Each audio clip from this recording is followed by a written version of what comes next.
اللہ اللہ اللہ اللہ اللہ اللہ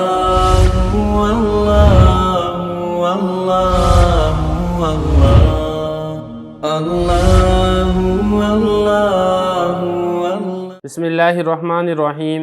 ہدایت النحو کے تیسرے باب مرفوع کی اقسام کے سبق نمبر 1 تعارف میں خوش آمدید۔ آج کے اس سبق میں ہم مرفوع کی 8 قسموں کا تعارف پڑھیں گے۔ دیکھیں، ہدایت النحو کا تیسرا باب ہے مرفوع کی اقسام اور سبق نمبر 1 ہے تعارف۔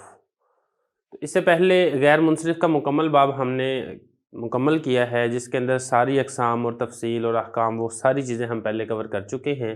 آج کے اس سبق سے ہم مرفوع کی 8 قسمیں پڑھیں گے۔ اس کتاب کے کل 3 مقاصد ہیں۔ وہ 3 مقاصد کون سے ہیں؟ پہلا مقصد ہے، جیسا کہ آپ کو لکھا ہوا یہاں پر نظر بھی آ رہا ہے، المقصد الاول فی المرفوعات۔ پہلا مقصد ہے مرفوع، اور دوسرا مقصد ہے منصوب، اور تیسرا مقصد ہے مجرور۔ کہنے کا مقصد یہ ہے کہ مرفوع میں یہ بتائیں گے کہ کون کون سے اسماء ہیں جن کے اوپر رفع آتا ہے، اسی طرح وہ کون کون سے افعال ہیں جن کے اوپر رفع آتا ہے۔ دوسرے نمبر پر ہے منصوب۔ منصوب میں پھر یہ بتائیں گے وہ کون کون سی چیزیں ہیں جن کی وجہ سے اسم پر نصب آتا ہے یا جن کی وجہ سے فعل کے اوپر نصب آتا ہے۔ اور آخر میں پھر بتائیں گے کہ وہ کون کون سے اسماء ہیں جن کے اوپر جر آتا ہے، کیونکہ فعل کے اوپر تو جر نہیں آتا۔ تو آج کے سبق کے اندر ہم نے صرف انہی چیزوں کا تعارف پڑھنا ہے۔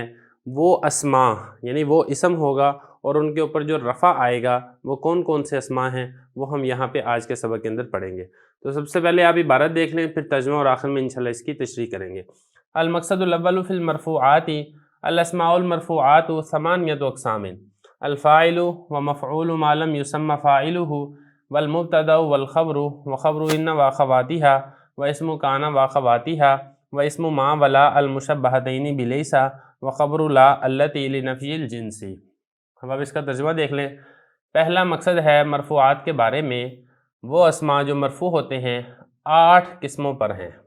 فاعل، مفعول ما لم یسمى فاعلہ، مبتدا خبر، ان اور اخوات کی خبر، کانا اور اس کی اخوات کا اسم، اور ما اور لا جو لیسا کے مشابہ ہیں ان کا اسم، اور وہ لا جو جنس کی نفی کے لیے آئے اس کی خبر۔ یہ 8 ہیں جن کے اوپر رفع آتا ہے۔ تو ترجمے سے بات سمجھ میں آ گئی ہے، بہرحال پھر بھی مزید دیکھ لیتے ہیں جو ہم نے بات کرنے والی ہے۔ یہ میں بتا چکا ہوں، المقصد الاول پہلا مقصد، 3 مقاصد ہیں: مرفوعات، منصوبات، مجرورات۔ یہاں سے پہلا مقصد مرفوعات کو شروع کر رہے ہیں۔ فی المرفوعاتی مرفوعات کے بارے میں ہے۔ الاسماء المرفوعات، وہ اسماء جن کے اوپر رفع آتا ہے۔ دیکھیں، افعال کے اوپر بھی رفع آتا ہے، فعل مضارع کے اوپر بھی رفع آتا ہے، لیکن جو ہم نے یہاں پر 8 قسمیں پڑھنی ہیں، یہاں پر ہم نے فعل سے متعلقہ بحث نہیں کرنی، بلکہ یہاں پر ہم نے اسماء سے متعلقہ بحث کرنی ہے، اور جن جن کے اوپر رفع آتا ہے وہ ہم نے ترتیب کے ساتھ سمجھنا ہے۔ تو یہ فرمایا کہ وہ اسماء جن کے اوپر رفع آتا ہے 8 اقسام، 8 قسموں پر ہے۔ یہاں تک بتا دیا 8 قسمیں، اس کے بعد آگے انہی 8 قسموں کا تعارف کر رہے ہیں۔ سب سے پہلے ہے الفاعل، یہ پہلی قسم ہے کہ فاعل جہاں پر بھی آئے گا فاعل کے اوپر رفع آئے گا۔ اور نمبر 2، دوسرا ہے مفعول ما لم یسمى فاعلہ، یہ دوسری قسم ہے۔ اب ذرا اس کو تھوڑا سا سمجھ لیں۔ مفعول ما، اس کا مفعول، لم یسمى نہیں ذکر کیا گیا، نہیں نام رکھا گیا، فاعلہ اس کے فاعل کا۔ اب یہ دیکھیں اس کا مطلب کیا ہے۔ پہلی بات سمجھیں کہ ما سے مراد کیا ہے۔ مفعول ہوتا ہے جو فاعل کا مفعول ہوتا ہے، فاعل ہوتا ہے کام کرنے والا مفعول جس کے اوپر کام کیا جائے۔ تو مفعول کے اوپر تو رفع نہیں آتا، مفعول کے اوپر نصب آتا ہے، لیکن بعض صورتوں میں مفعول کے اوپر رفع بھی آ جاتا ہے۔ وہ صورت یہاں پر بتا رہے ہیں کہ وہ مفعول جس کا فاعل ذکر نہ کیا جائے۔ تو عرب کے کلام کے اندر ایسا بھی ہوتا ہے کہ فاعل کو حذف کر دیتے ہیں اور مفعول کو فاعل کی جگہ پر لے آتے ہیں۔ تو وہ مفعول جو فاعل کی جگہ پر ہے اس کو عربی میں کہتے ہیں مفعول ما لم یسمى فاعلہ۔ مطلب کیا ہے؟ ایسا مفعول جس کا فاعل ذکر نہ کیا جائے۔ یہ جو ہو ضمیر ہے فاعلہ میں، یہ ہو ضمیر لوٹ رہی ہے اس مفعول کی طرف۔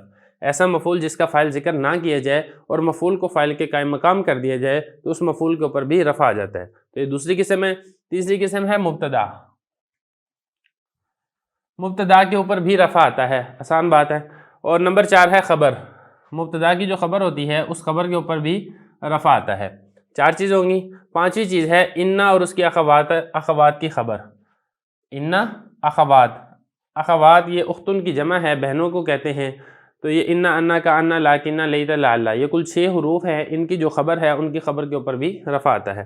تو اس میں جو ہا ضمیر ہے یہ ہا ضمیر لوٹ رہی ہے اس کی طرف، انا کی طرف، کہ انا اور اس کی جو باقی اس کے ساتھ جو 5 اور ہیں ان تمام کی خبر کے اوپر بھی رفع آتا ہے. تو یہاں پہ کل 5 ہوگی جن کے اوپر رفع آتا ہے. اور چھٹا ہے کانا اور اس کے اخوات کا اسم. یہ کانا جو ہے یہ افعال ناقصہ میں سے آتا ہے. افعال ناقصہ کل 17 ہیں، یا جو ہم نے ہدایت النحو کے اندر انہوں نے بتایا وہ بتائیں 19. تو یہاں پر جو آپ دیکھیں گے تو اس کا جو اسم ہے کانا اور اس کے اخوات، کانا سارا ذلہ بادا اصبحا ازہا امسا، باقی تفصیل انشاءاللہ آگے آ جائے گی. تو اس میں بھی ہا ضمیر جو ہے یہ لوٹ رہی ہے کانا کی طرف، کہ کانا اور اس کے اخوات کا جو اسم ہے اس کے اوپر بھی رفع آتا ہے. تو یہاں تک ہمارے کل 6 ہو گئے ہیں مرفوعات. اور 7واں ہے ما اور لا المشبہتین بلیسا. اس کو تھوڑا سا سمجھ لیں. یہ تھا مشبہتن، مشبہتن کی جو تثنیہ ہے وہ آتی ہے مشبہتانی، یعنی 2 جن کو تشبیہ دی گئی ہو. تو اس کی جو حالت نسبی آئے گی، جس کے اوپر نسب آئے گا، وہ جیسا کہ آپ کو معلوم ہے کہ تثنیہ کی حالت نسبی یا ما قبل مفتوح کے ساتھ آتی ہے. تو یہ جو المشبہتین ہے یہ منصوب ہے، حالت نسبی ہے اس کی. تو مطلب کہنے کا کیا ہے، ما اور لا، یہ جو 2 ہیں ان 2 کے بارے میں بتایا جا رہا ہے. یہ 2، ایک ما اور دوسرا لا، جو مشابہ ہوں کس کے ساتھ، لیسا کے ساتھ. وہ ما اور لا جو لیسا کے ساتھ مشابہ ہوں، ان کا جو اسم ہے ان کا اسم بھی مرفوع ہوتا ہے. تو یہ 7ویں قسم ہے مرفوع کی. اور اسی طرح آخری ہے وہ ہے لا التی لنفی الجنسی، وہ لا جو جنس کی نفی کے لیے آئے اس کی جو خبر ہے اس کی خبر بھی مرفوع ہوتی ہے. تو یہ 8 اقسام ہیں جن کے اوپر عرب کے کلام کے اندر آپ نے رفع پڑھنا ہے. باقی اگلے اسباق سے ہم انشاءاللہ 1 بائی 1 کر کے ہر ایک کا تعارف پڑھیں گے، اور ہر ایک کے بارے میں جو تفصیل ہے وہ ہم انشاءاللہ اگلے اسباق کے اندر کور کریں گے.